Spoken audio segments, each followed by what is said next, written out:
Thank you very much, sir, for that introduction. Ladies and gentlemen, the topic that I'm going to present today is all about poaching by Indian fishermen, an emerging challenge to Sri Lankan peace and stability.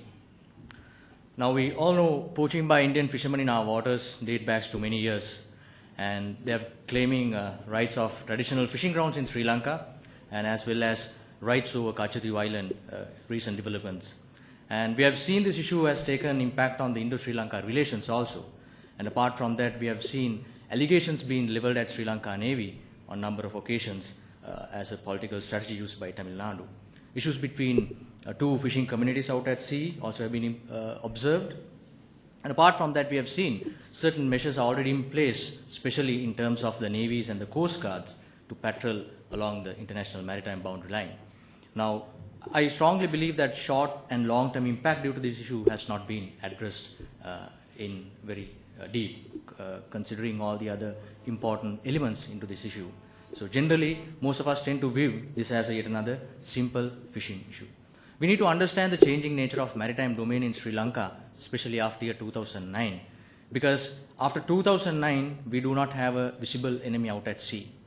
Not having a visible enemy out at sea does not in any way mean our seas are safe, because maritime security component is a vital pillar in national defense. So we need to pay attention to other considerations that are emerging. So I went on to think, despite the fact that the war is over and certain measures are in place, how can the issue of poaching become a challenge to Sri Lankan peace and stability? Ladies and gentlemen, this is the trend or latest pattern that we see in terms of trawlers poaching in Sri Lankan waters. Mind you, this is only details of 5 trawlers we captured December last year. We abstracted their GPS waypoint data, and you can clearly see that they are very much within our territorial waters, starting from north of Karenaga, reaching almost towards Pulmude, and coming very closer to our shores. These are some of the radar displays that we can see trawler poaching patterns north and south of Delft Island and north of Talemana. This is closer look at Delft Island. You can see the number of trawlers poaching in our waters. This is once again the view north of Talemana. Mind you, this is only about 500 to 600 boats, and it's very difficult to count one echo as one trawler. Those who know radar basics, it will count as when the trawlers are quite close, they will give you one painted echo, but obviously they'll have 3 to 4. Now this is the general pattern. They start leaving the Indian shores around 2 in the afternoon, come closer to our shores, and then start crossing the IMBL around 6 p.m. With the fall of dark. And this is the situation at midnight. So this is an alarming situation. I think most of the officers on the other forces have not seen this. We've been invaded in simple terms. The major findings that I went through by doing this initial research, over 4,500 on average Indian trawlers poach in our waters 3 days per week. This is not an exaggeration. And apart from that, most of the fishermen know exactly and deliberately they cross into our waters. They are very much aware of the maritime demarcations or the boundaries, and amazingly they know the locations of Indian and Sri Lankan Coast Guard and Navy deployment pattern also. And they have the waypoint navigation systems, organized, very systematic entry. We have seen aggressive maneuvers by the trawlers in the presence of the Navy and Coast Guard. And apart from that, some trawlers tend to remain in our waters for 48 hours without knowing most of our officials. They are connected to drug trafficking, reach very much closer to our shores, a major security issue as I mentioned earlier, and they blatantly violate internationally accepted laws and regulations pertaining to maritime boundaries. On the other hand, if the authorities on the other side of the waters really want to stop this, they can. Because in the month of May, they imposed a self-imposed ban for a period of 45 days. That's purely for breeding reasons. So for that reason, that time period, they simply asked the fishermen not to go out at sea. For 10,000, closer to 10,000 trawlers are being kept in their shores. So if they can do it for 45 days, why not for other days? So even arrested, fishermen clearly know that they have been released comparatively at a shorter time period. and obviously they disregard the presence of the Coast Guard and the navies. And unavailability of literature citing the connection between issues such as poaching and having impact on peace and stability is another area that I came across. So this is merely an approx estimation because we are not allowed to board Indian trawlers. So my estimation is on tiger prawns and the kilos that they catch and the price. Price may vary for sure in Indian market. So you can very clearly see, excluding month of May, the amount of money we are losing per year. This is only for prawns. Forget about crabs and other fishery stuff. So this is the general pattern. Month of May, as I mentioned you earlier, because of the self-imposed ban, low numbers. This is 2010. And you can see sometimes 9,000 trawlers in our water, especially in the month of February. 2012, 2013, up to August 10th. Now, the low numbers in month of August is basically due to arrests made by the Sri Lanka Navy.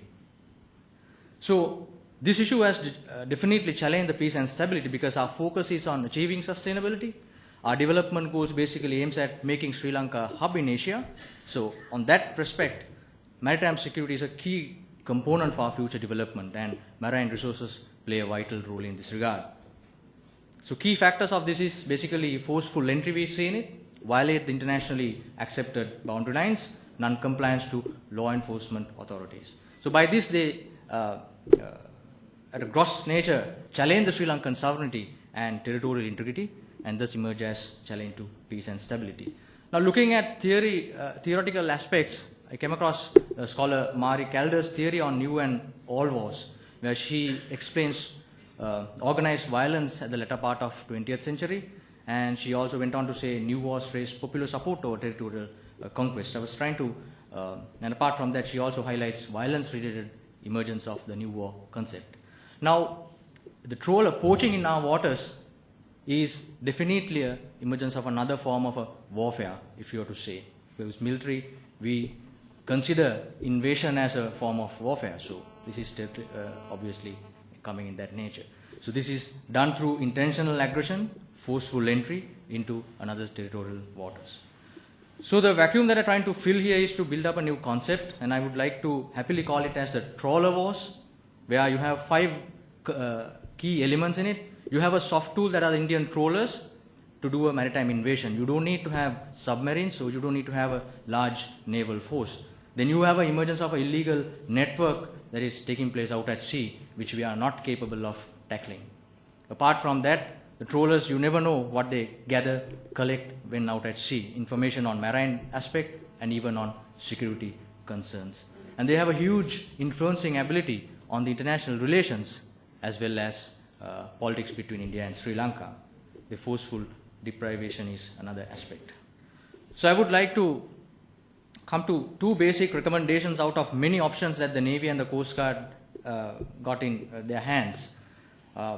We need to conduct immediate study or analysis to assess the impact both short and long term on the marine environment, because now that's a key area where we need to consider if we need to achieve sustainable development in our country, especially due to bottom trawling. Loss of revenue, nobody has ever calculated the real amount of money that we are losing per year. Apart from that, possible links to subversive elements in terms of LTTE, and that's a key consideration we need to have if we are looking at a safer sea. Apart from that, I think I strongly believe we need to continue arresting that has shown good results so far, confiscate their fishing passes, and importantly, detain the fishing gears. Because the equipment that are used to conduct bottom trawling are very expensive. And if you keep them in our waters, because it's legally, it's an illegal option. So if we can detain them, that's going to hurt them quite well. I couldn't find a better statement to conclude the presentation today, because Commander More, commanding officer of Indian Coast Guard, he himself presented this. And I quote him, "The fishermen who are equipped with GPS know fully well their location of fishing, but they are willfully crossing the borders, taking a risk. When Indian Coast Guard vessels stop them at IMBL, they take deviation to get into Sri Lankan waters." Now this is the funny part. After crossing the IMBL, they even used to wave at us as we cannot chase them across the IMBL after they get into Sri Lankan waters, unquote. So if they do that to the Indian Coast Guard, knowing that they have to go back again to Indian waters, I think you can simply imagine what they do when they come to our side of waters. Thank you very much for your patience.